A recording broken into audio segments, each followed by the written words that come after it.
Chapter 16, Beating the Heat. Maomao headed for the main room.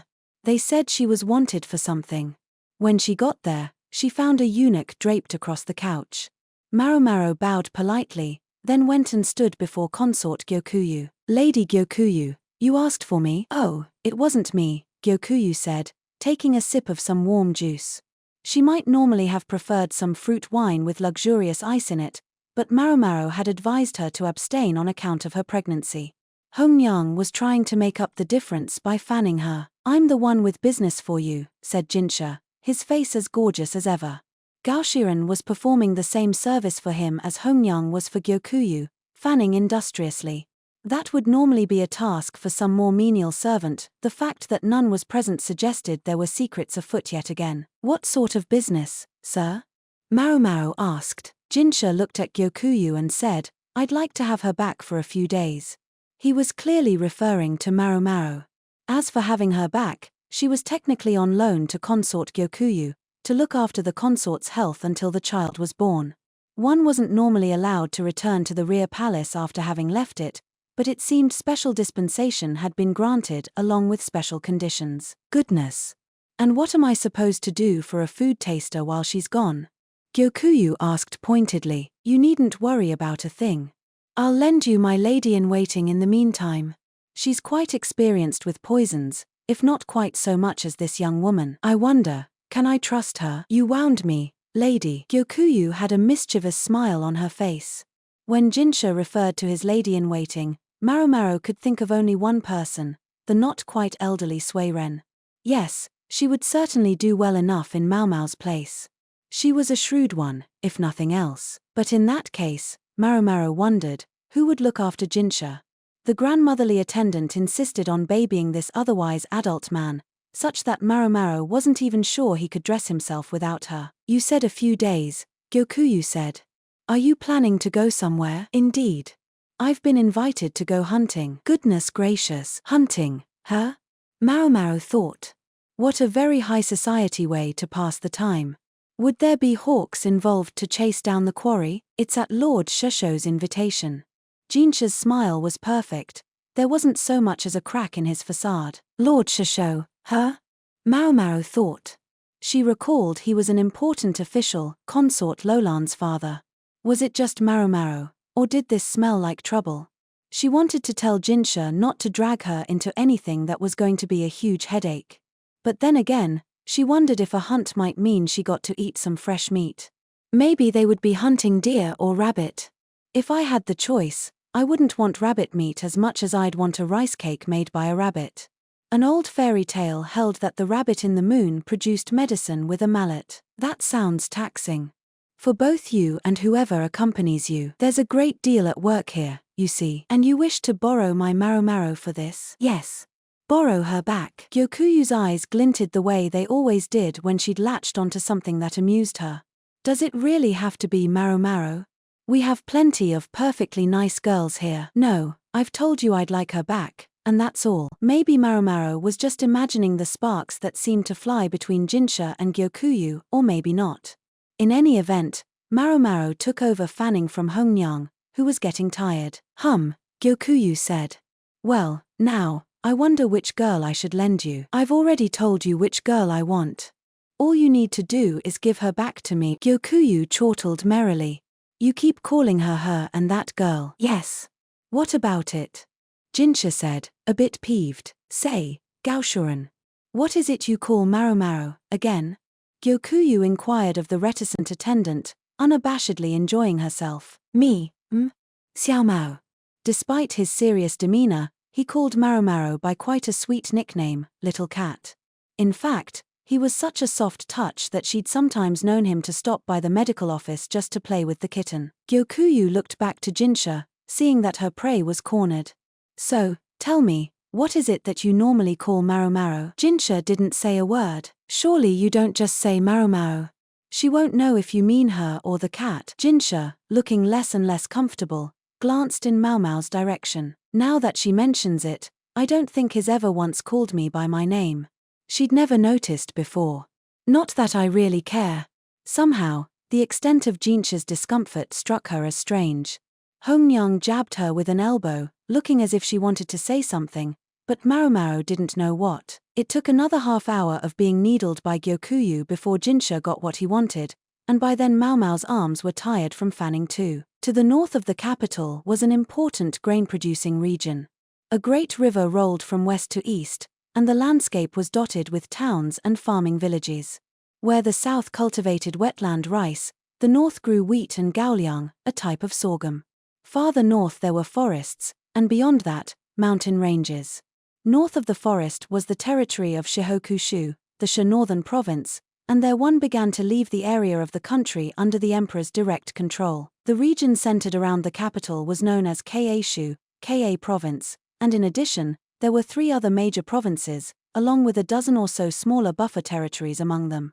The name of the province gave an inkling of its role in things. Of course the official shusho would come from Shihokushu. Is this making sense? Basin asked, interrupting his lecture, which he was delivering in a bit of a self-important tone.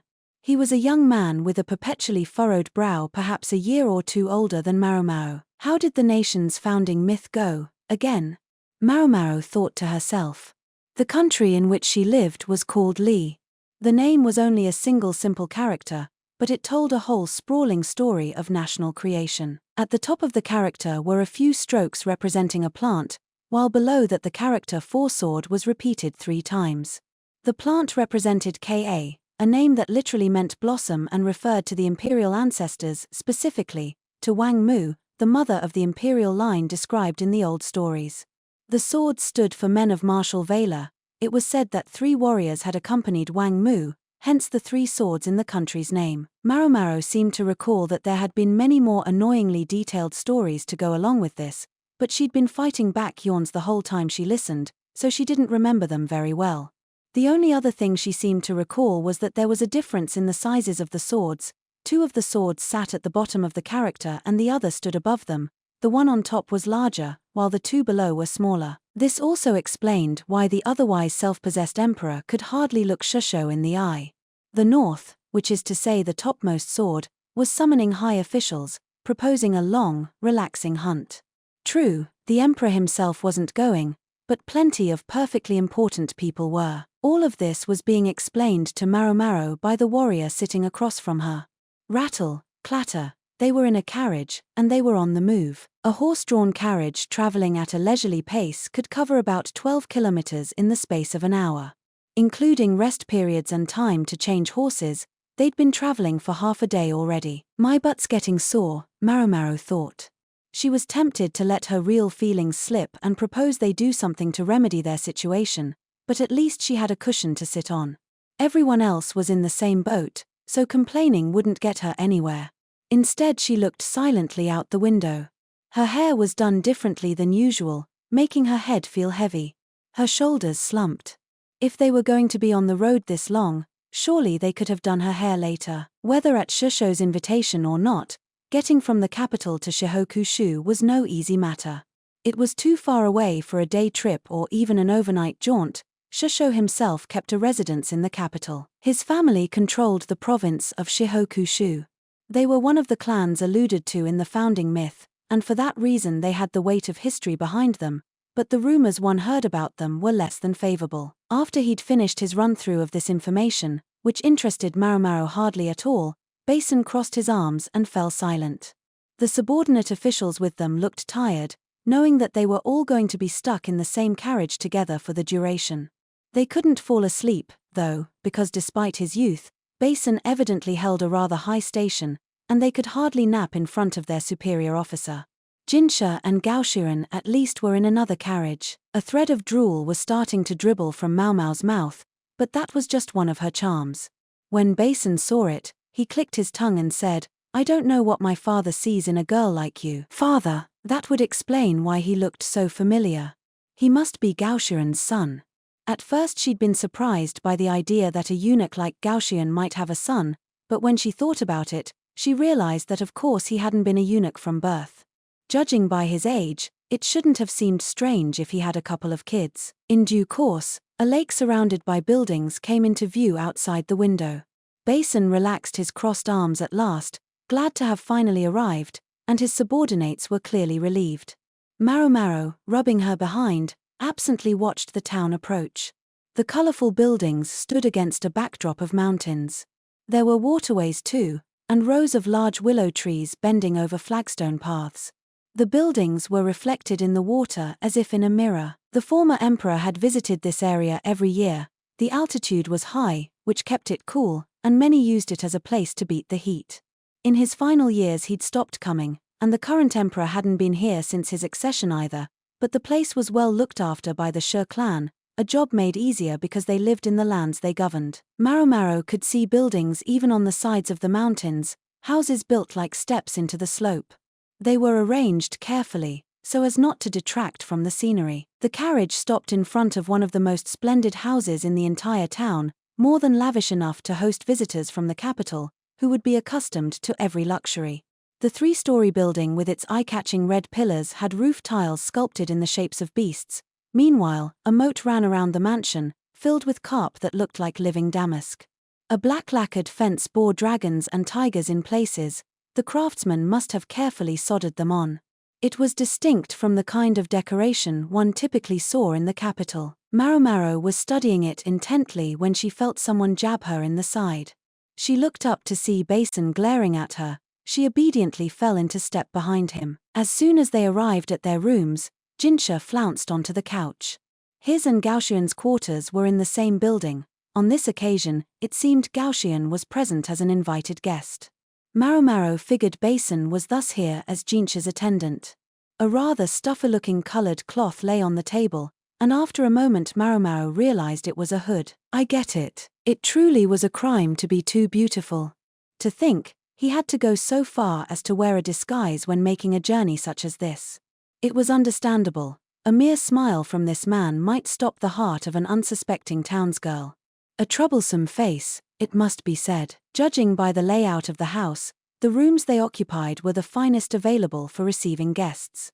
From the furniture to the furnishings, everything was more than suited to even the most distinguished visitors. Still, Maomao couldn't help noticing how hot the room was with the window closed and candles lit. She was on the point of loosening her collar, but then realized that wouldn't be appropriate and that she was going to have to bear it. The makeup on her face, substantially thicker than normal, felt like it was going to peel off. Jinshi, for his part, had opened his shirt, so Maomao took the liberty of looking at him like a squashed frog for the first time in quite a while. The fact that she, Gaoxian, and Basin were the only others in the room seemed to make Jinshi think this show of leisure was acceptable. Was it only the candlelight that made shadows appear to play across Jinshi's face?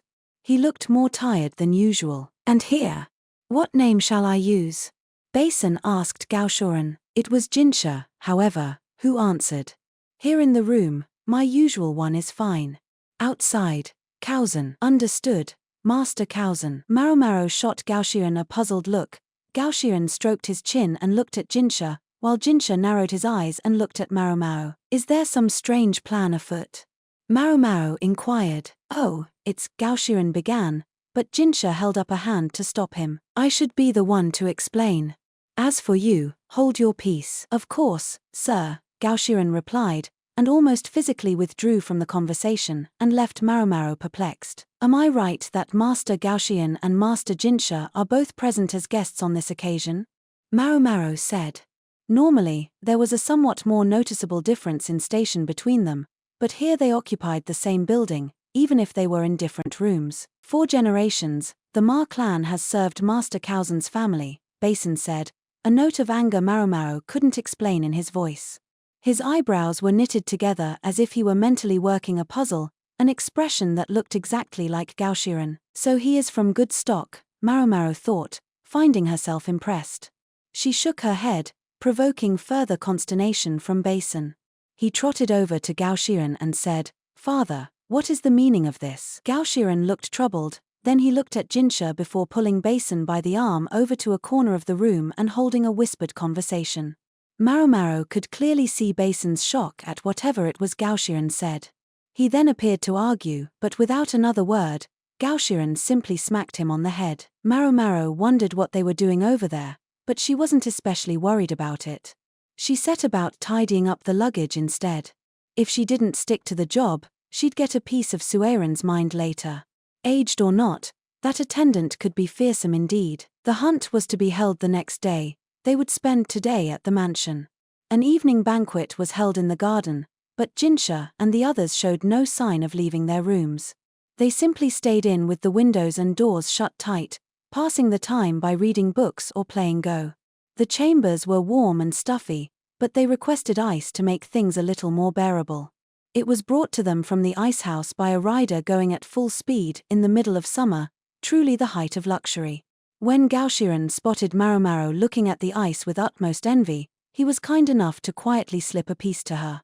What a really, truly thoughtful eunuch. Personally, Maomao thought they could solve most of their problems just by opening the windows. Finally, unable to help herself, she asked, "Why don't we open the windows?" She'd been asking Gaoshiren, but it was Jinshi who answered.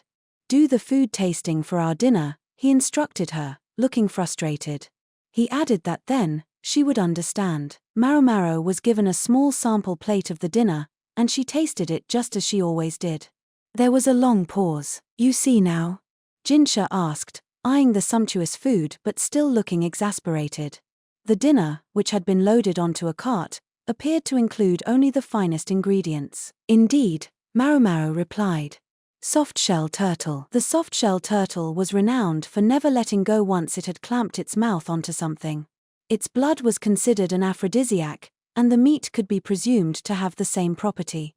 When Maomao tried a sip of the pre-dinner wine, she noticed that although it had been given some smoothness with fruit juice, in fact the alcohol was pretty stiff. It wasn't just the appetizers and the aperitif, the ingredients in the side dishes, the entree, and even the dessert all appeared calculated to make the eaters more energetic. Gaoshiren dug through their luggage and produced some portable rations. It looked like they were going to have a modest dinner despite the gorgeous food sitting in front of them. "Aren't you going to eat it?" "It's not poisoned," Maomao said. "It may not be poisoned, but it's still not fit to eat," Jinshi replied. "In fact, I'm amazed you can keep such a straight face when you've eaten that stuff." He and Gaoshiren were both looking at her as if they couldn't believe what they were seeing. In a corner of the room, Basin was boiling some water. "And when it was already so hot, it tastes wonderful. It would be suspicious if there were any leftovers, so you don't mind if I eat it, do you?" "Fine. If that's what you want." Jinshi pursed his lips as he looked at the thoroughly satisfied Maomao. She, meanwhile, savored another sip of turtle soup. Jinshi watched her closely. "How is it? Is it good?" "It is. I don't have particularly fond memories of soft-shell turtles, but this I can live with." "What do you mean, memories?" Jinshi asked. He picked up the tureen of soup, beginning to look interested. "Oh, nothing important." Maomao had been in the habit of helping her adoptive father ever since she was little. That included going to market to buy ingredients for medicines, and once, she'd run into an unsavory character on one of these trips. An exhibitionist who had undone his belt and opened the front of his robe. Needless to say, he hadn't been wearing his skivvies. He seemed to show up especially often in winter, and she always wondered if he didn't get cold. Maomao, startled, had made to run away, and in the process she'd dropped the purchase she'd been holding. It happened to be a live soft-shell turtle, and, "Okay. Enough. I don't need to hear any more." Jinshi put down the tureen, a traumatized look in his eyes. Gaoshiren and Basin, father and son, wore similar expressions. Apparently she'd slipped up again. Gosh, the courtesans always love that story. It made her realize afresh, as she set aside the empty plate, that she didn't even speak the same language as those of better breeding. Still, what a waste of a good meal. There are plenty of good things here besides the turtle. "You're really not going to eat any of it?" She urged the leftovers on them. It was far too much food for her to finish all by herself. There was no way that some dried meat, reconstituted with the hot water, and dried boiled rice would sate 3 grown men. There must have been a meal sent to Gaoshiren's room as well. Maomao supposed he had refrained from eating it because it had the same sorts of ingredients. "You're sure it's all right?" Jinshi ventured after a moment. "Be my guest." It would be such a waste to leave leftovers, Maomao thought. "You're absolutely sure?" he said, staring intently at her. She was puzzled as to why he was so insistent. But then Gaoshiren intervened with a series of small shakes of his head. Jinshi nodded reluctantly. I don't need it. Basin, you're free to eat it. In fact, I'm ordering you to, if that is your wish, Master Cowson. Basin sat down like an obedient servant, and Maomao passed him a cup of wine. He drained it slowly. Delicious. I'm glad to hear that, Jinshi said. However, yes. Basin went completely still, and a thin line of blood traced its way down from his nose. His face was bright red, and he appeared to be waging an internal struggle against something. Jinshi looked him in the face, and Basin shuddered. How, he asked, is this girl still upright? He was looking at Maomao with a truly terrible expression, as if fighting back a force welling up from within his body. He was leaning forward as if to conceal a very specific part of himself. Ah, the trials of youth. No special reason, Maomao demurred. The answer was simply that such was her constitution. Basin, still struggling, tried to wobble his way to the next room, but fell down in the process. Are you quite all right? Maomao asked. Just let him stay there. I'll sleep in his room, Jinshi said. The facing room was supposed to be for his servant. It was less spacious than his own chamber, but plenty large enough to sleep in. Master Jinshi, I can help carry him to his room, Gaoshiren said. I'm sure you're both tired. But, sir, if Jinshi said so, there was scant arguing. Gaoshiren gave in and helped his son into the canopied bed. Maomao gave a helping hand where she was able. Thinking Basin looked awfully hot, she loosened his belt slightly, and his complexion improved. The blood from his nose got on the sheets, though, which was a shame. Jinshi slept in Basin's room, while Maomao used the room across from Gaoshiren's. Perhaps it was a bit of consideration on Gaoshiren's part that she had a room all to herself which would normally have housed several people. The bodyguards who'd come with them stayed with Gaoshiren. It was some luxury to have a room to herself, Maomao reflected. It even had a bath, so she was able to soak and relax. Simple pleasures.